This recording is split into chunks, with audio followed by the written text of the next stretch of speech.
Hello everyone, welcome to Surya education channel. First time మన channel చూస్తున్నట్లయితే please like, share, subscribe చేసుకోండి. Today 8th class physics చెప్పుకోబోతున్నాము. దాంట్లో continuation క్లాస్గా ఈరోజు థర్డ్ లెసన్ కృత్రిమ దారాలు మరియు ప్లాస్టిక్ల యొక్క బిట్స్ను చూద్దాము. ఫస్ట్ క్వశ్చన్ చూడండి. రేయాన్ తయారీకి ఉపయోగపడే పదార్థం: ఏ నేలబొగ్గు, బి ఆక్సిజన్, సి నార, డి సెల్యులోజ్. రేయాన్ తయారీకి ఉపయోగపడే పదార్థం. దీనికి సరైన సమాధానం డి సెల్యులోజ్. సరైన సమాధానం డి సెల్యులోజ్. సెకండ్ బిట్ చూడండి. బట్టలపైన లేబుల్ల ఆవశ్యకత: ఏ చట్ట ప్రకారం అవసరం, బి దారం రకాన్ని గుర్తించడానికి అవసరం, సి ఏబీలు రెండు, డి క్షయం కానిది. దీనికి సరైన సమాధానం బట్టలపైన లేబుల్ ఆవశ్యకతకు ఆన్సరు బి ఏంటిది? దారం రకాన్ని గుర్తించడానికి అవసరం. సరైన సమాధానం బి. Third question.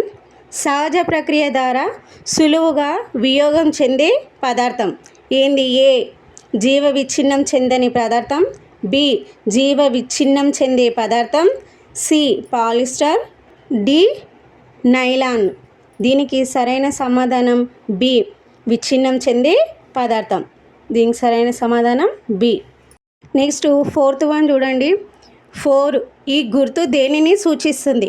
ఏ PET, B HDPE, C LDPE, D ఇతరములు. అంటే ఇవి బాటిల్కి సంబంధించినవి.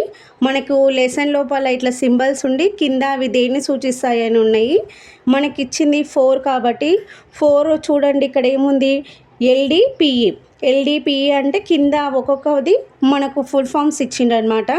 అప్పుడు ఎల్డిపిఈ అంటే అల్ప సాంద్రత గల పాలి ఎథిలిన్. కాబట్టి దీనికి సరైన సమాధానము సి ఎల్డిపిఈ. సరైన సమాధానం C LDPE. Next fifth question చూడండి. ఈ క్రింది వాటిలో సహజ దారం ఏది? A rayon, B nylon, C polyester, D పట్టు. దీనికి సరైన సమాధానం డి పట్టు. ఇంతటితో ఈ లెసన్కి సంబంధించిన బిట్స్ కంప్లీట్ అయినవి. Thank you all of you. Next వీడియోలలో చూద్దాము.